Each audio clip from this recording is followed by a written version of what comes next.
He is the former lead pastor of the worship center and just great all-around guy. He is a true trooper for getting through this rain just to come here tonight, just to Yeah, be able to talk.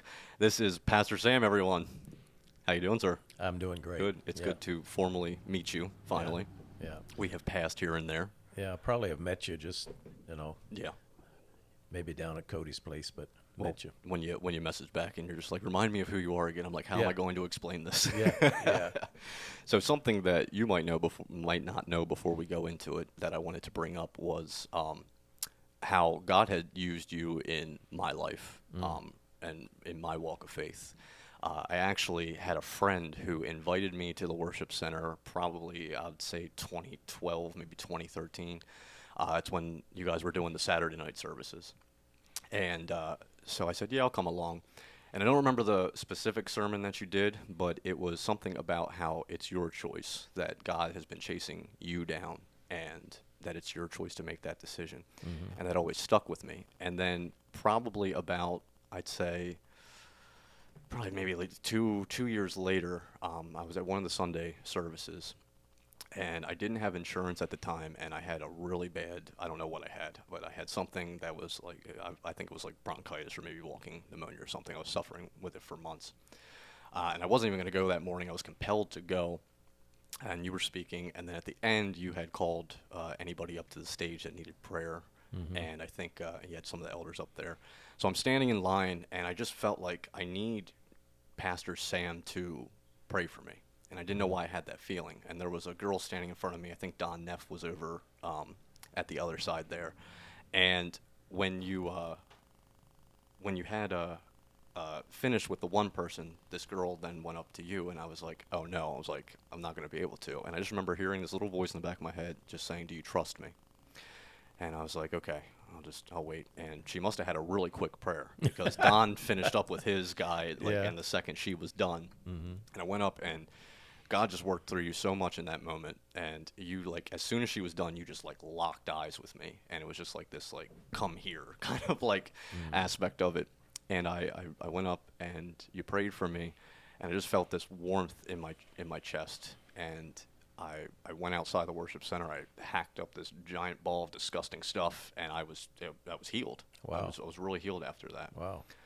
Later on, I decided to lead a small group to the worship center, and I was in Shannon's small group at the time, Mm. Shannon Kahn, who Yeah. runs the living room now. And yeah, I just remember passing you, and um, you said something along the line of, "Are you leading a small group or something like that?"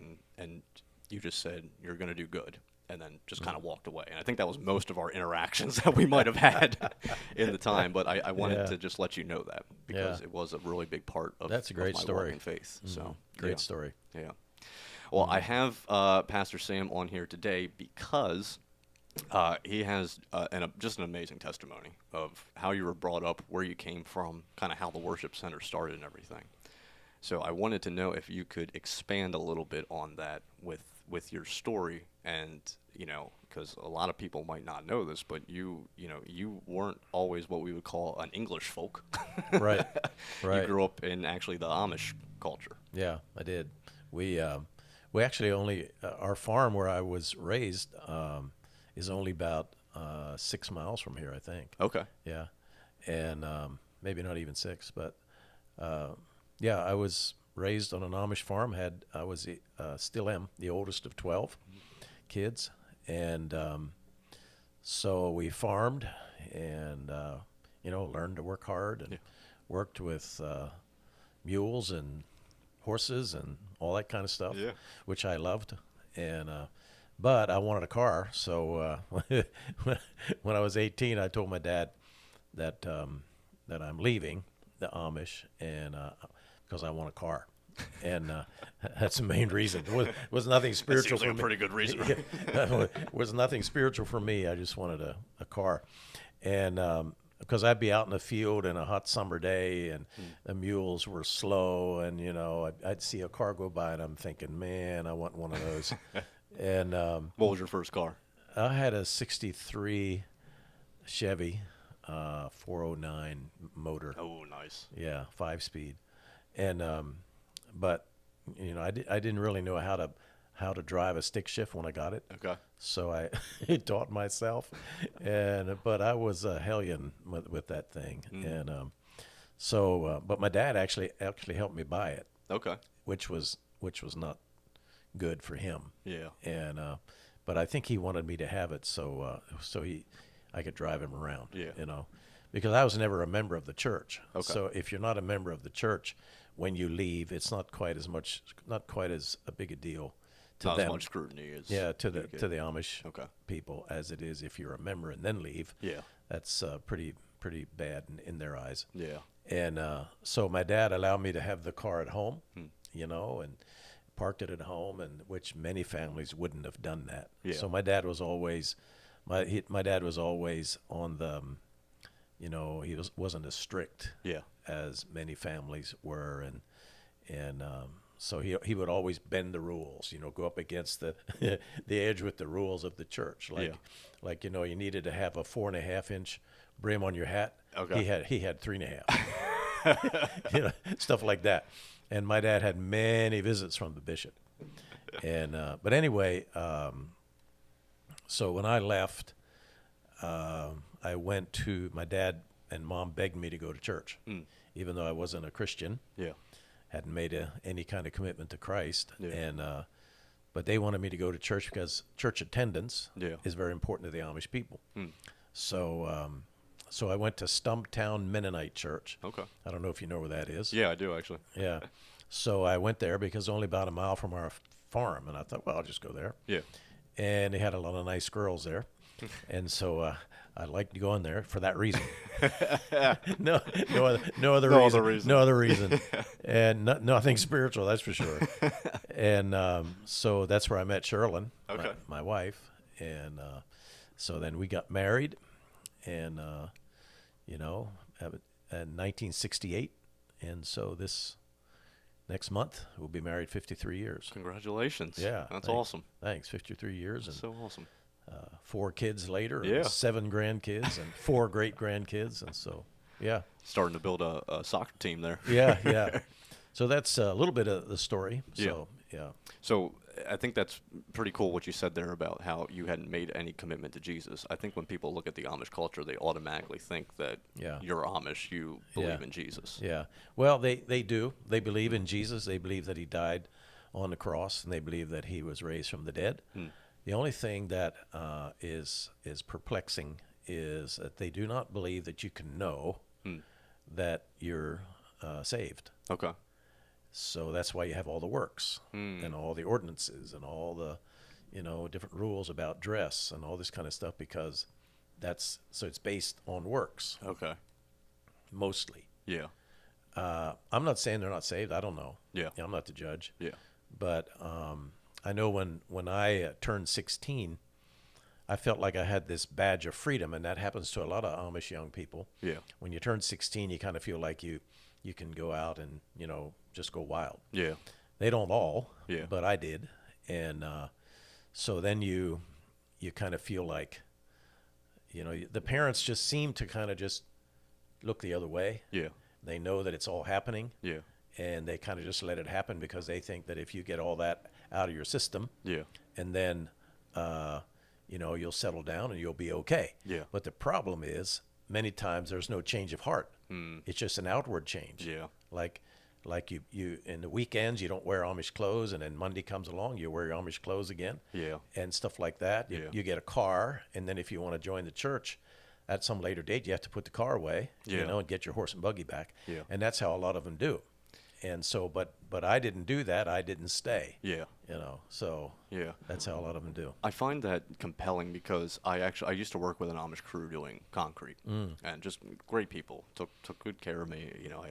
I've always had like a love-hate relationship with that culture sometimes, because I've been treated bad and I've been treated good. And currently I work for an Amish man, and he is just one of the most humblest people, nicest people I've ever met in my life.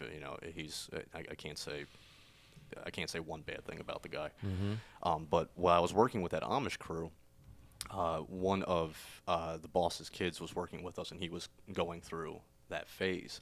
And we were driving back the one day, and he had this, what was it? I think it was a 2016 Mustang, brand new, and he would always drive it out, and I would see him at the bar when we would go out to the bar. And I'm like, "What are you doing here?" And he's just like, "Oh, this, that, and third."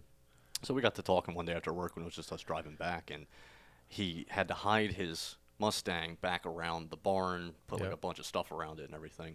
Mm-hmm. So I said to him, I said, why do you have to hide it if you guys are, like, allowed to do these things? And he said, well, we can't let our bishop find out. Right. And I said, well, you know that God sees everything, right? He's like, yeah. And I said, so are you telling me that you put your bishop higher than what God is? Because doesn't God know that you have this car? And he's just like, oh, I guess I never really thought about it that way. And I'm like, well, that would be my first thought, Yeah. thinking about that. Yeah. So- Yeah. When I turned 16, I went to my first party, my Amish party. Have you ever been to an Amish party? Once, yes.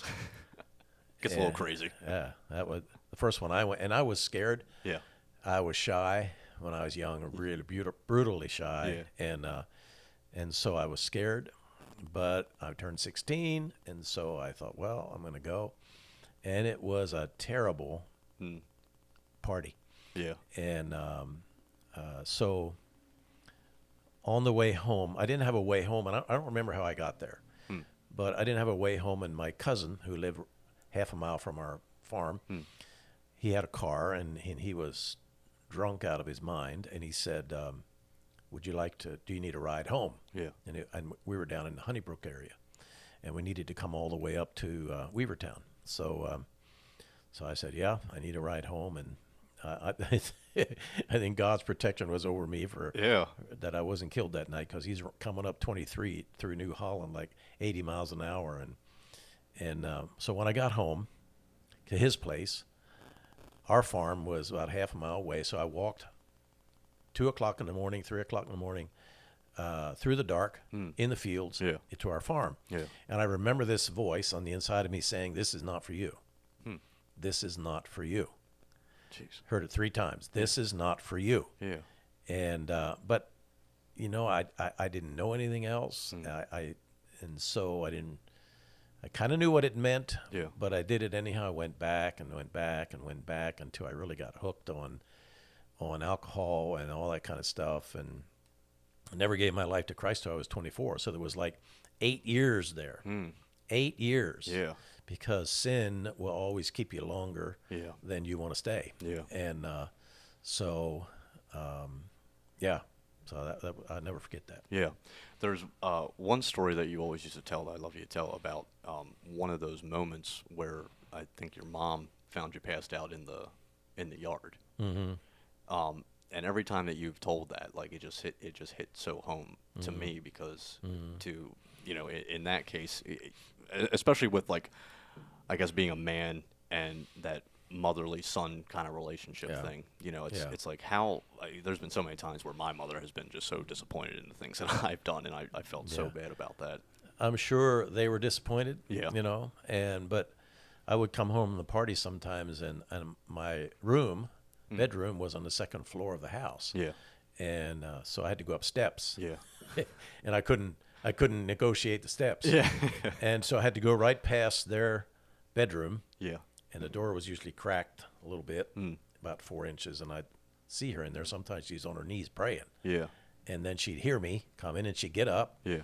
And she could hear me stumble and about pass out. Yeah. And she'd come up and come out and help me up the steps. Oh my gosh. Help me up the steps. Yeah. Tuck me in. Yeah. At 18 Yeah. and 19. Yeah. And the next day, Yeah. she wouldn't say a word. Yeah. Nothing. So I think that kind of love and acceptance is probably what I needed. And when I look back at that, I'm thinking, man, that's what kept me, because even though I didn't get saved for quite a few years, every time, I just knew I was running from God. Yeah. I just knew it. Yeah. So I was miserable. Even after we got married, we moved to Phoenix, Arizona. We lived out there for 4 years. And I got in with the wrong crowd out there. I worked in a hospital. Yeah.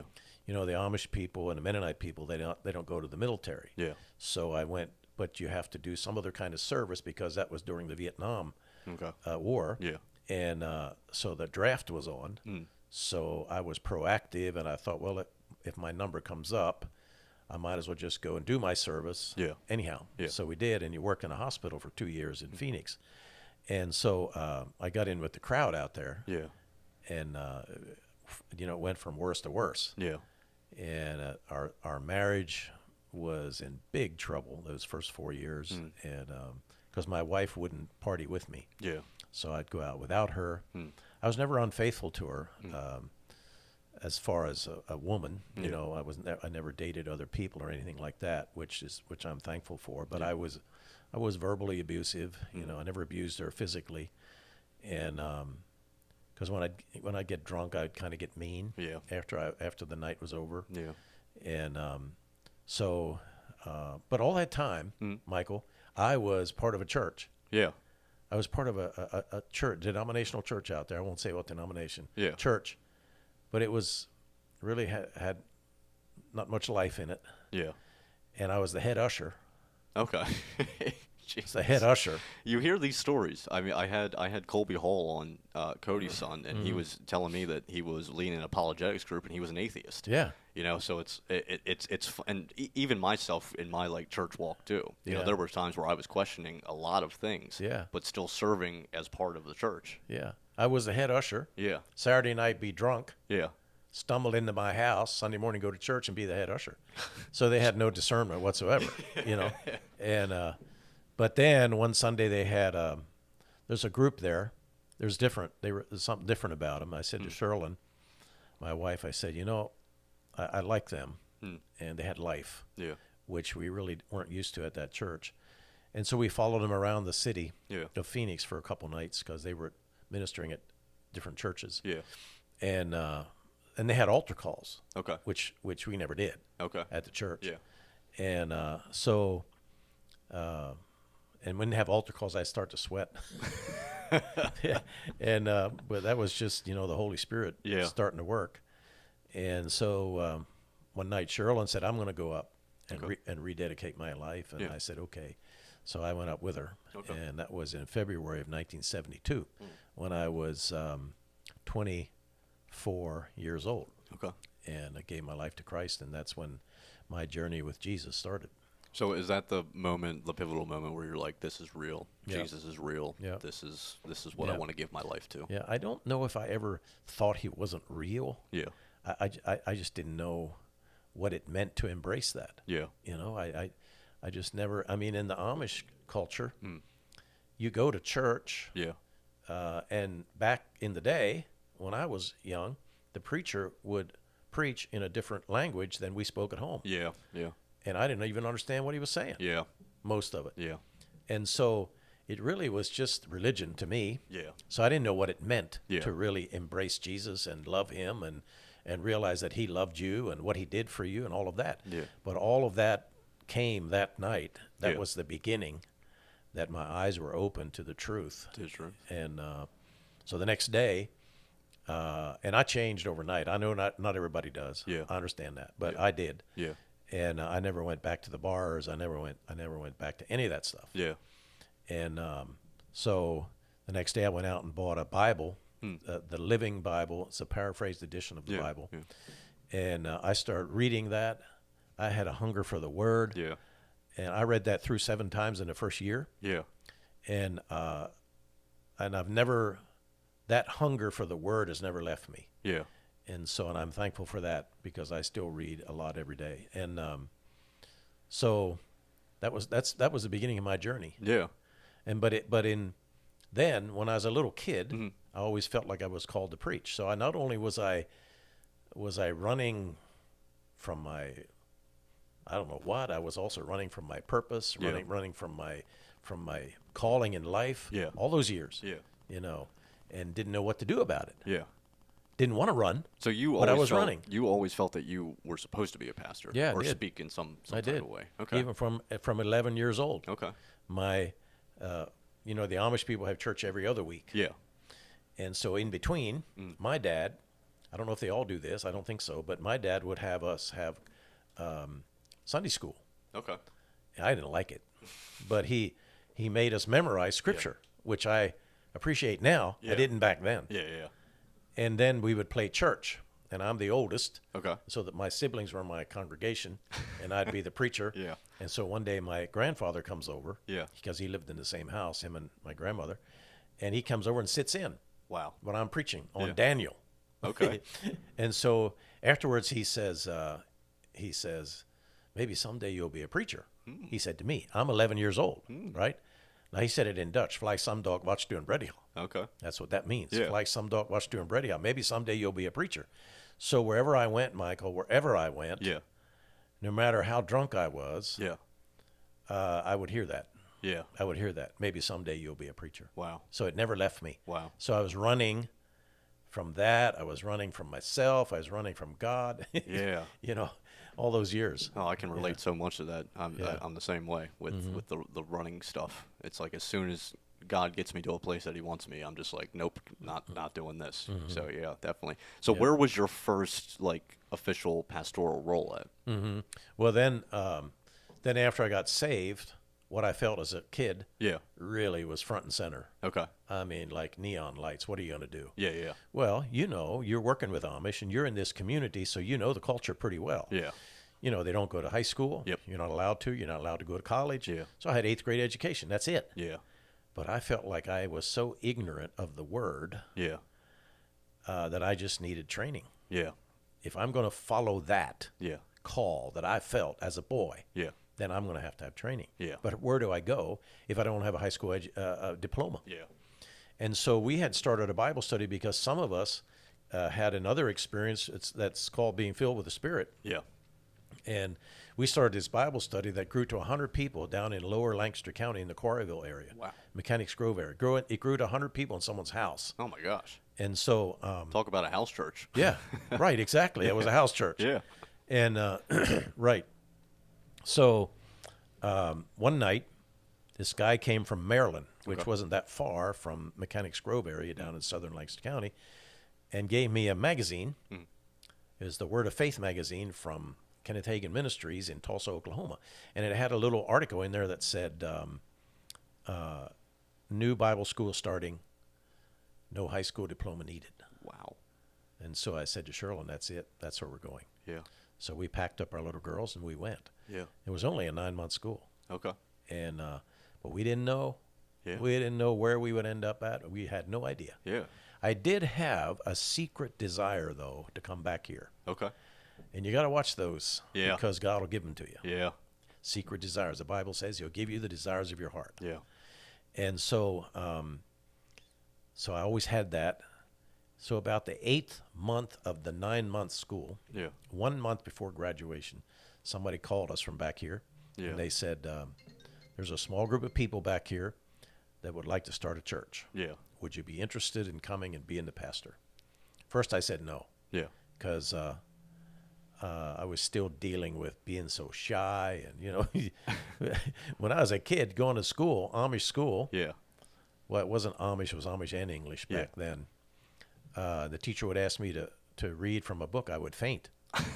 Yeah, I'd faint. They'd have to revive me. Yeah. I said, Lord, I faint when I get up, you know. And so anyway, we went, and I thought maybe I'd be an evangelist rather than a pastor. Yeah. And so, but then I couldn't sleep, Yeah. restless. And I said to Sherlin, I said, all right, let's go. Yeah. That was end of May, beginning of June, 1977. Okay. And so we started Worship Center. Okay. That was our first official role. And where was that at? We started in a place called the Sheridan Conestoga. Okay. It's not there anymore. It's close to Brownstown. Okay. And then we went to Lidditz Rec Center for 3 years. Okay. And then where we are now, location right here in Leola. Okay. So you just went right in going with the worship center. Yeah. There was no like in between. There was no. No. I'm gonna try this out somewhere else and see. No, we started Yeah. and to our surprise, Yeah. we were the most surprised. Yeah. People started coming. Yeah. But back in the late 70s, early 80s, maybe all the way up to mid 80s, there was pockets of revival in America. Yeah. And right here was one of them. Yeah. Right here in this area, the Jesus festivals, Yeah. all those things came from then. Yeah. And I read a lot of good literature from Yeah. that time Yeah. around here. And so people were hungry for God. Yeah. People were not satisfied in some of the churches they were in. Yeah. And so it just started to grow. I mean, we didn't need church growth Yeah. principles. Yeah. We just were trying to keep up. Yeah. It's not that way today, Yeah. but back then it was. Yeah. And so it grew, really, really fast at the beginning, and that was our first official role. Okay. Yeah. What did you call it? Worship center right off the bat? Yeah. Okay. Yeah, What we did. What made you go that route? I don't know. One night we were together, a couple of us, a couple of leaders, and we said, well, what are we going to call the church? Yeah. What are we going to name it? And then somebody said, well, we want a place where we can be free to worship. Yeah. And then somebody said, well, what about worship center? That's how it came about. Oh wow. Yeah. They said, oh, that sounds great. Yeah. Let's do worship center. That's Yeah. how it started, just like that. It's funny how God just does those little tiny things. Yeah. In there. Side note, really quick on this show, when I was getting ready to launch it, I had no idea what to call it. Mm-hmm. And my friend who designed the logo, him and I were sitting together, and we're just like, I'm just like, what are we gonna call it? What are we gonna call it? So he had said something, and I didn't respond because I was still thinking like this. So he just starts typing on the computer, and he's like, "Talk to me," with like a giant exclamation, like saying like, "Hey, talk to me, give me some feedback." And I was like, looked at him, I was like, "That's it."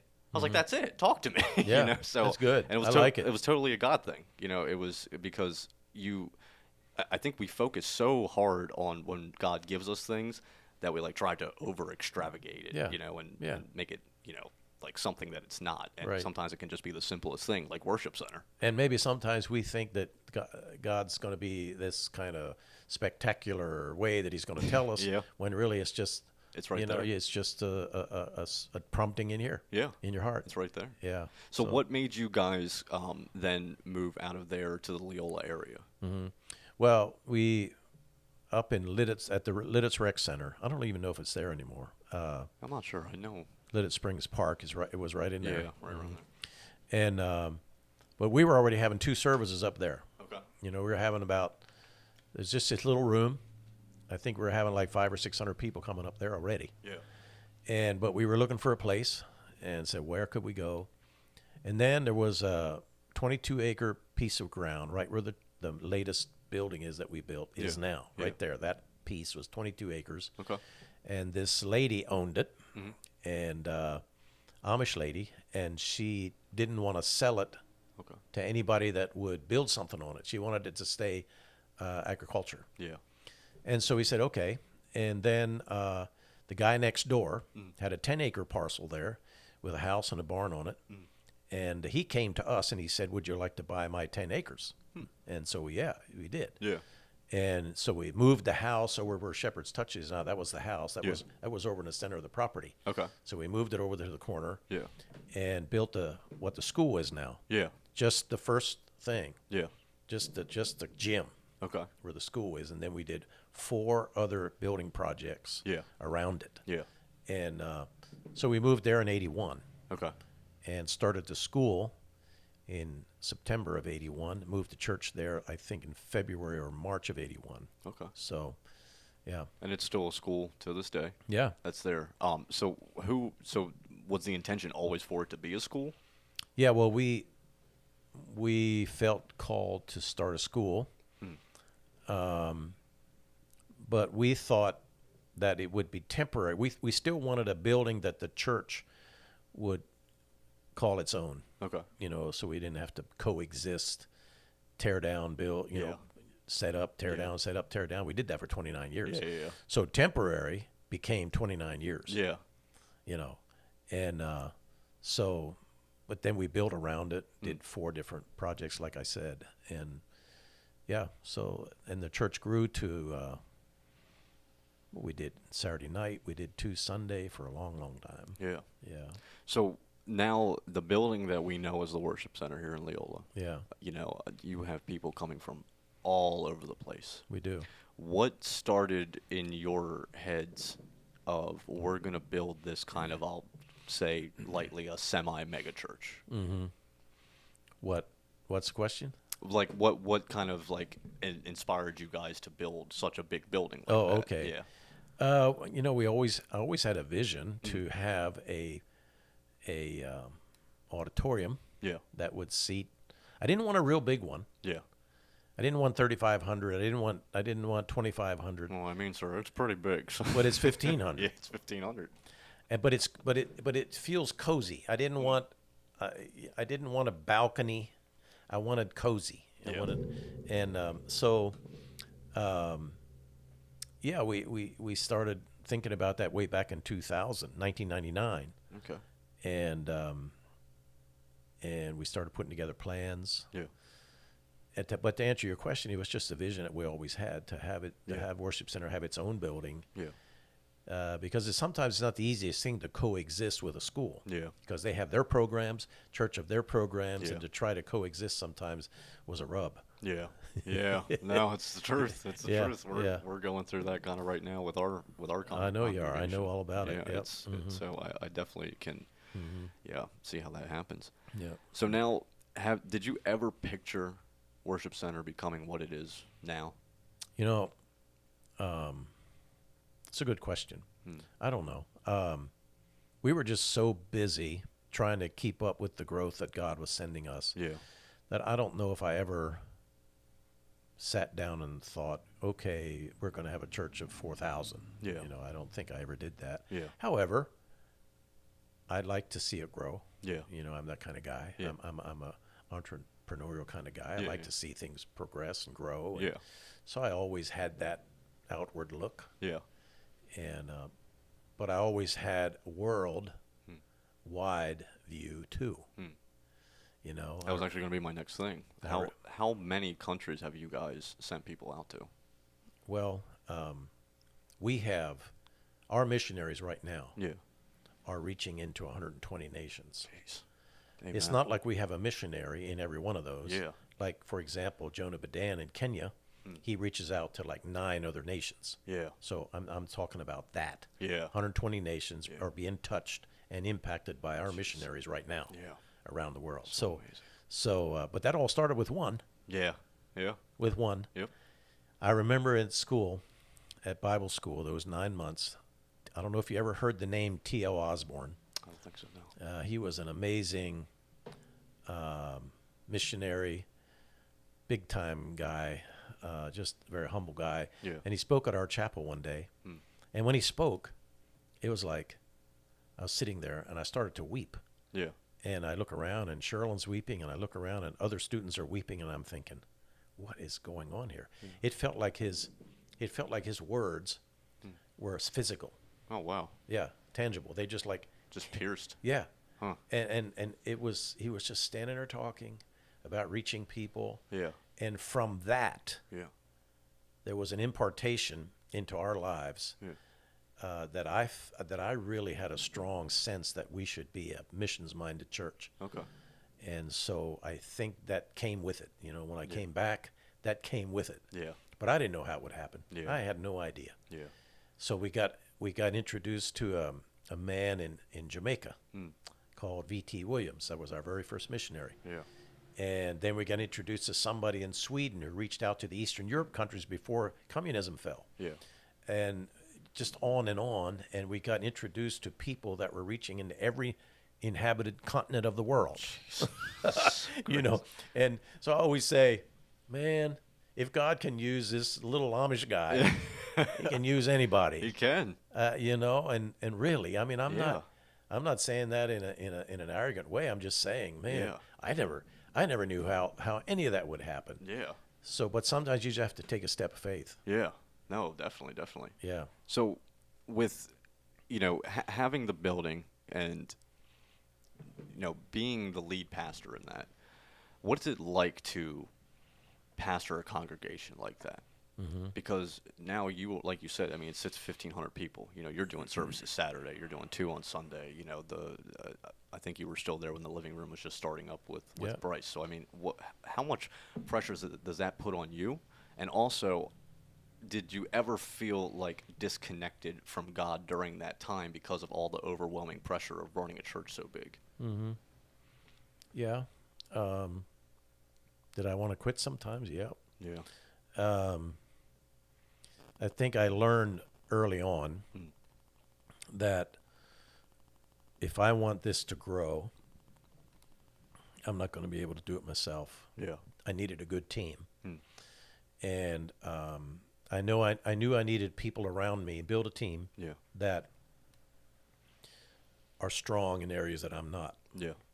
So Cheryl and I started praying for people. So Lord, send us people that are strong Yeah. in areas we're not. Yeah.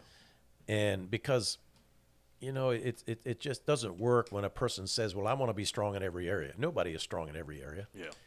That's why you need each other. Yeah. And so we found people like Don and Doris Neff. Mm. You know them? Great people. They Yeah. actually were just in my shop a couple months ago, and Yeah. I was telling Don, I actually walked up to him. I said, "Hey, Don," not thinking the same thing with you. Like, he doesn't know who I am. I met him like maybe twice. Uh-huh. And so I went to the back. I came back out. He was talking to my other coworker, and he just said, "What's your name again?" I said, "Mike." I said, "I used to run a small group to the worship center." And this, I said, "We maybe met once." I was like, "I just know who you are." And what was it, like maybe 2 weeks later, I get a friend request on Facebook from Yeah. the guy, so he remembered that. Yeah. Yeah. So, and Don and Doris, they Great were people. They were farmers. Yeah. So they were like the pastoral people. Yeah. Really. Yeah. I wasn't so much. Okay. I was task oriented. Yeah. I could walk past you on a Sunday and not say hi because my mind was on something else. Yeah. Which is not good. And so they brought that strength. Yeah. As far as financial details, I needed somebody there. So God would start bringing people on the team, and has always been faithful in that area. So that when you had a team like that, Yeah. it just made things easier. Yeah. Not necessarily easy, Yeah. but easier. Yeah. Yeah. No, definitely. Yeah. I love if there's one thing that I did love about it, because, and I'll be completely honest, when I first started going there, I didn't feel a sense of community because of so many people. Right. It was hard for me to try and figure out where to get plugged into and Yeah. everything.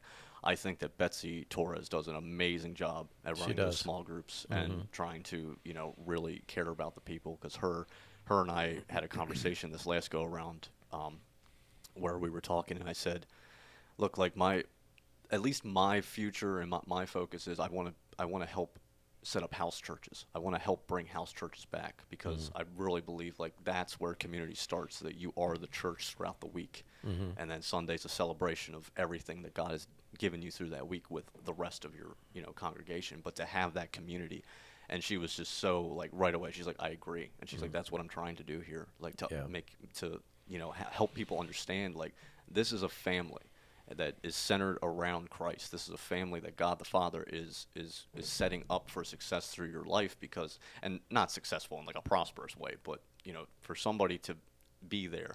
And I was so grateful for my group. And another funny story, I was going to run a mixed group, guys and girls. So we get to the night, no guys showed up. It was all girls. All girls and you. I said, guess what? I'm running a ladies group, I guess. And I'll tell you what, we are still in touch today. We still meet, even though we don't meet regularly anymore. We still meet. And it was it was such a God thing. So were you through the living room, or were you through the honestly, regular groups? Being a part of GCC, Yeah. I was working in the car industry at the time, so I was working long, grueling hours. Yeah. And we had a Monday night group thing going Okay. through there that I couldn't attend because I was working until 9 o'clock every night.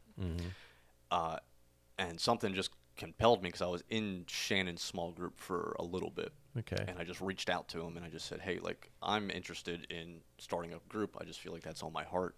And Shannon got back to me and said, hey, come out this Thursday. They're actually doing like a leaders meeting type thing. And that's how I got started. And it just went through that. Yeah. Good. Yeah. Good. Yeah. Yeah. Yeah. So, when God started bringing people that really had giftings in areas that I didn't, Yeah.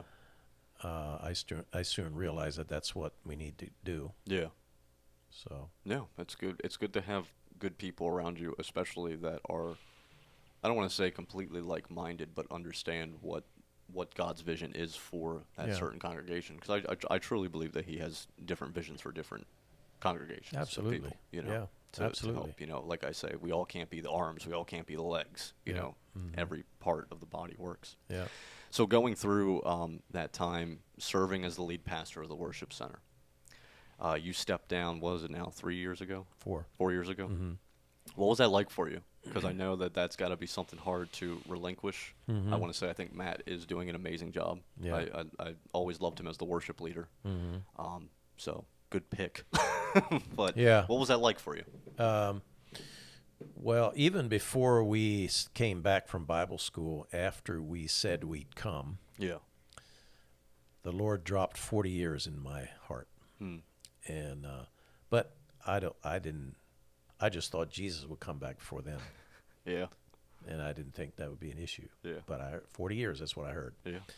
And so when 35 years rolled around, I said to Cheryl, I said, this could actually happen. So I said, let's make a plan. Yeah. And we went to our bylaws in the church, and we saw that there was already provisions in there how to do it. Yeah. And some guidelines. So we just started walking through that, and we took 4 years. Yeah. But I didn't know who. One day, I asked Matt, and Matt was the director of worship, as you said, and I said, "Hey, Matt, why don't you preach a message on worship?" And so he did. Yeah. And Cheryl and I were sitting there and elbowing each other. Said, "Wow, Yeah. he's good. Yeah. Good. Could tell he put And a he lot." never had any pastoral experience or anything before. He was just always worship, right? Right. Well, he worked in the children's area for a while. Yeah. Yeah. And so then we went out to eat with Matt and Kelly. And we said, "Hey, would you have you ever thought about pastoring?" And he said, "Yeah, I have." I said, "Have you ever thought about pastoring here?" He said, "Yeah, I have." And I said, "Really?" And then I said, "Well," I told him what we feel, and I said, "Well, we need to go through a process." And so there was a time that I asked the whole pastoral staff if any of the rest of them want to be considered. And so there was 2 people we took through that process. Yeah. And then Cheryl and I finally said, we know it's going to be Matt, so we might as well recommend. And so that was in February of 2015. Yeah. We started the process in June of 13. By February of 2015, we asked Matt. And then from 2015 to 2017, we worked close together, and he started preaching, Yeah. taking some of the preaching load. And by the time June 11 rolls around in 2017, everything was done. Yeah. And it was just a formality Yeah. of handing the role to him Yeah. that day. So How grueling is that to try and pick a pastor, especially for something that all glory to God for what the worship center is, but really, I mean, it was God's vision for you to start this. Like, how hard is that to know that you're giving that up to somebody, and how grueling is that process to, I don't want to say make sure you're picking the right person, but making sure that they stick with the vision? it takes a lot of faith, Yeah. and Matt was what I call a son of the house. Yeah. He was there since he was 4 years old. And so he knew our DNA, he knew who we were, and so there was a lot of comfort in that. Yeah. It's a step of faith. Yeah. Absolutely. I bet It was scary, Yeah. but he's doing a great job, and I just talked to him yesterday. It's not necessarily been easy for him the last year and a half Oh, no. with all the COVID stuff. and Yeah. I couldn't imagine. It's not been easy. People criticize him from both sides. Yeah. Some thinking you didn't pay enough attention to it. Others saying you paid too much attention to it. Yeah. COVID, and, Yeah. well, you know about that. And Yeah. but yeah, it's a step of faith. But we felt like it was time. Yeah. I was just about 70 years old, and I felt I didn't know how well I was connecting with the upcoming emerging generations. Okay. And I think I thought I was connecting with them better than I really was. Yeah. And I thought not only that, you need to make room for the younger generation at the table. Yeah. And I see so many pastors not willing to do that and not willing to give it up, Yeah. and they take the churches down with them. Yeah. Churches dwindle, and I see it all over the place. Yeah. Because I travel a lot now. Yeah. Worship Center has 18 churches in our little network. Yeah. And then I'm also the regional director for the Bible school that I went to in Tulsa Oh, nice. in the Northeast. Nice. And that's about 100 churches. Jeez. So we travel all up. We just got back from New Hampshire last weekend. So we travel all up in through there. Yeah. And, but I see it. I see places where I feel like, man, you guys really need to look at transition. Yeah. I think that's hard for any church because Sure. you have such, you grow up with that pastor. Yeah. You continue to go. I'm not going to lie. When you were stepping down, I was like, oh, I don't know if I'm going to come here anymore because I connected with you very well. And I'm always told I have a mature spirit. So I guess I would connect with, people better. But it's like, it was weird for me because I'm like, how is Pastor Sam not going to be here preaching? It was odd to kind of fathom that. But like you said, now you're doing the kind of traveling pastor thing, Right. going around to all these churches and everything Right. like that. Do you ever miss just kind of being in one spot, one location with a congregation, or has this been more fruitful for you because now you get to meet so many different types of congregations of people? I think our mission right now is to bring strength and encouragement to pastors and leaders in churches. Do I miss it? Maybe sometimes, but when I think about all that goes along with it, Yeah. Most people think that the pastor, he only works a couple hours a week Yeah. on a Sunday morning. Yeah, that's not true. Well, especially when you have a church the size of Worship Center, Yeah. well, any size, you there's just so much more to it. So I don't miss all of that, all those meetings and all that administration. Yeah. So I'm free of that, Yeah. but I still feel really called to preach and teach the word. Yeah. And especially now, like I said, to help pastors and leaders and churches and Yeah. things like that. So it's a different season. Yeah. It almost feels like it's a different anointing, a different calling, Yeah. or another aspect to the calling. Put it Yeah. that way. So in what ways are you involved with the worship center now? I still have an office there. Okay. It's our home church. Anytime we're home, we go there. And I asked Matt before we transitioned. I said, "Hey, when I'm here, where do you want me to sit?" Yeah. He said right behind me. So that's what we do. We sit right behind him, and we're always cheering him on. Yeah. And then he asked me to preach once, maybe twice a year, three times sometimes. Yeah. And so we feel a part of it as much as we can. We're not there all the time. So, but I have an office there. I go into the office a couple days a week. Yeah. And I'm supported there Yeah. to oversee our network. Not Yeah. full time, but I'm supported part time to oversee the network. Yeah. And so we feel, it's our home church. Yeah. And probably always will be. Yeah. So we helped pioneer it, and it's part of us. Well, with so much blood, sweat, and tears that you've put into it, Yeah. it's got to be a staple in your life, definitely. Yeah.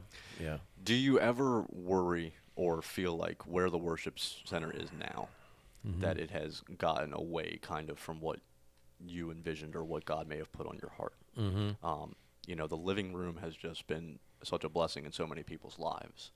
And I know a lot of people consider that, their church. They won't go to a traditional Sunday. They'll just go to the living room on Tuesday. Or Right. you see some of the other programs that are coming out of the worship center that a lot more people are going to than what a Sunday kind of gathering would look like. Yeah. Does that ever and I'm not saying Sunday is the is all end all. I am not an advocate of that at all. I'm always going to be an advocate of churches every day. But does it ever kind of get on your skin a little bit that maybe this is moving away from something it shouldn't? Not really, because I feel like I feel like Matt has his own giftings. Yeah. He's not like me. Somebody came to me not too long ago while we were there, and he said, "Oh, Pastor Sam, it's not the same." And I felt myself get a little irritated. Yeah. And I said to the person, I said, "Of course not. Yeah. It's different. He's a different guy." Yeah. Yeah, but it's just not the same. I said, "Look," I said, "if you can't embrace the leadership that God has there now, Yeah. then you need to go somewhere where you can embrace it." And I said, "But remember, if you leave, that's an even bigger change." Yeah. And I understand that. I understand that some people were really tied to me. I get that. I understand all that. Yeah. But, change is inevitable. Yeah. I mean, I'm not going to be there, even if I wouldn't have stepped into a different role. Yeah. I mean, I'll be 74 next month. Yeah. So I mean, it's inevitable. Change is inevitable. Yeah. And I wanted to have a good transition and not wait until we were forced to make a transition. Yeah. I see it all the time. I see that they wait and they wait and they wait, then they're forced, maybe because of health issues, or they're just I don't know, getting too old. Yeah. And it's just good when people think that through. Yeah. And right now, I'm helping quite a number of churches Yeah. through transition. Yeah. And but everyone's different, though. Yeah. They're all different, so you really can't have a template. Yeah. You can have certain principles that you follow. Yeah. But you can't have a template for everybody. Yeah. So I don't think there can be like just one core thing of we're doing this, this, this, and this, because am I concerned? No. But does Matt, does his teaching emphasize things maybe that were different than mine? Yeah, somewhat. But that's okay. Yeah. As long as he's preaching the word Yeah. and people are coming to Christ Yeah. and he's fulfilling what God has called him to do, Yeah. I'm fine. Yeah. Yeah, I'm supportive. I'm right there. Yeah. Yeah. That's a good mindset to have, Yeah. especially when that person is in something that you used to do. Yeah. And I think that a little bit of pride steps into that, and that's really kind of where you have to be humbled by God to say that he's working, that God's still working through that place. I told Matt, I said, look, when we go through this transition, I'm not going to stand in the way. Yeah. Like I heard one guy say one time, he said, well, I'm going to remain there and I'm going to be the watchdog. I said, that's not going to work. Not going to work. I'm going to have my little place, my little office. I'm going to be the watchdog. Yeah. I said, well, that's not going to work for you. So I told Matt, I said, I'm not interfering. Yeah. I'm here. If you want to ever get input from me, come and ask me. Yeah. Otherwise, I'm not going to interfere with your decisions. I don't want to be on the board, because if I'm on the board, then whenever there's a decision, everybody will look at me. Yeah. I said, but you're the leader, Yeah. not me, Yeah. of the church. Yeah. So, we have our own ministers network. Yeah. So we credential people. Yeah. We give people credential like we do Cody, Yeah. Pastor Cody. Shout out Cody and get on the show, old man. Yeah. So in that way, our network credentials Matt. Yeah. But on the other hand, the network is a link from the worship center. Yeah. So in some ways, Matt is accountable to the network. Yeah. In another way, I'm accountable to him for the network. For the network. Yeah. Yeah. So that's how it works. Yeah. Yeah. That's so awesome. Over all of your time in ministry, was there ever one moment that stuck out to you, or a fondest moment that you have? That's a good question. So many things. I can't think of one particular thing. I think when I started to feel that we needed to be a worldwide or have a global mindset. And when I started going to India is my favorite nation to go to. Yeah. I don't know why. But when I started going there, those were things that I look back at, and I felt like what I brought back to the worship center after those trips was like an impartation of what we need to do as a church and be outreach minded. Yeah. A fond moment, I don't know if that's a fond moment. I've always enjoyed my interaction with the congregation when I preach. Yeah. I'm pretty vulnerable when I preach. You know, Yeah. I share my life. Yeah. I've always enjoyed that. Yeah. So those are fond memories. Yeah. But when I was back there a couple weeks ago on July 25th, Yeah. it was the same. Yeah. It was as if I never left. Yeah. Even though there's some people there now who says, "Who's this guy?" Yeah. Because they're new. Yeah. They don't know me. Yeah. I went in there one time not too long ago. I was walking in the parking lot, and this lady comes out of the car, and I said, "Good morning." And she said, "Good morning." She had no idea who I was. Yeah. And I didn't tell her. Yeah. And then I said, "Oh, so how long have you been coming here?" And she said, I think about 4 months. Okay. And I said, "So how has it been?" She said, I've nobody has ever said hi to me." Ooh. Ooh. And I said, "Really?" Tisk tisk. And I said, I said, do you come late and leave early? She said, most times I do. Yeah. I said, well, that's why. I said, Yeah. I said, in a church our size, you can slip in and slip out if you want. I take my tisk back and then I give it to her. Yeah. I said, you can do that. But I said, really, so I told our pastor of hospitality, Yeah. Colin Davis, I said, hey, this is what happened. He said, oh, my goodness, we can't let that happen. Yeah. But my point was, she didn't know who I was. Yeah. There's always some sort of, I guess you would call like local celebrity, I guess, that comes with that stuff. Being a pastor for so long of a place that has grown so big that you are recognizable. So it must have been nice to kind of walk in and just be like, you don't know who I am. It was. Yeah. So I go places and hardly ever when I take my grandkids to places. Yeah. It just happens all the time. Yeah. People say, "Oh, hi, Pastor Sam," and "Oh, hi, Pastor Sam." And my one great grandson, he said, "Grandpa, everybody knows you." What'd you tell him? I said, "Well, not everybody. Not but everybody. I said many people." Oh, that's so funny.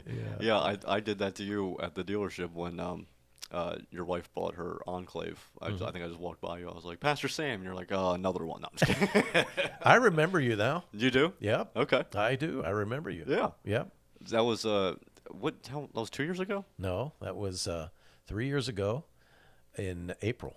That's right. Yeah. That would have been 2018. Yeah, 2018. I just become manager of that dealership. Yeah. Yeah. Yep. Totally So you're not there adapted anymore, habit. huh? Now I'm doing estimating, floor estimating now. Estimating for a building company? Flooring company. Flooring company. Yeah. Okay. Yeah. Uh-huh. It's honestly, I can, because of my boss and the people that I work with, I can honestly say I have never once in my life, besides now, enjoyed waking up and going to my job. I love going to my job. Yeah. Just because of my boss, I get to work with my best friend. I get to work with his dad, who I've known, for a long time. So, that was just a God thing too. Yeah, it was pretty cool. Great. So I think we're gonna wrap up here. Okay. Before we do, I want to ask you one final question. If there was anybody out there listening tonight that didn't know the love of God or His Son, Yeshua Messiah, what would you say to that person? Well, I would say that God is real. I would say that God loves them regardless of where they're at. I would say that God loves them so much that He sent His only Son to the earth to die for them personally, shed His blood for them, and died on the cross for their sins. Yeah. And, I would ask that I would pray for them. Yeah. Yeah. Awesome. Yeah. So cool. Pastor Sam, thank you so much for coming on. Yeah. I appreciate it. I'm very appreciative of this. I'm glad that we had this conversation. I would love to have you back sometime. Sure. To expand on more things. I just continue to pray for you and your family as you continue this and just spread the good word. I can't thank you enough for being, even without you knowing it, being such an influence in my life with my walk of faith. It's been it's been so cool to watch where you hear from where you came from, witness that last little portion of it, and just see how joyful and humble you are right now, even though you're not the main pastor or worship center, that you are able to just still bring that spark of teaching the word and preaching the word anytime you come up or anytime you go. Yeah. I think what you're doing here, Michael's great. Oh, thank you. Do you have a good? Can you ever tell how many listeners do you have? Yeah, I can. I'm not as big as I want to be, but I also think that that's kind of like a humbling moment right now. Sure. But the more people can share, and this is kind of the whole just behind the story. I have believers on, I have non-believers on. My point is that I believe that God is shown through every story, and that everybody has a story to tell, whether you're bagging groceries at Weiss or driving a Ferrari down the road. Yeah. And I always wanted other people to be able to hear these stories because they are magnificent. And for the non-believers that come on, I pray before every show that God is shown through their story, and that sometime down the road that they can recognize that was Him. Amen. Yeah. It's been great. Yeah. Good. All right, guys, as always, you can find us on Spotify, Apple Podcast, and YouTube at Wallace Production, WALLESS Production. Make sure to check out the new channel, Talk to Me Clips, where you can see short snippets of these interviews that I do, like with Pastor Sam here today. Thank you all for the support. I love you all. stay blessed. Pastor Sam, thank you again. Thank you. Have a good one, guys.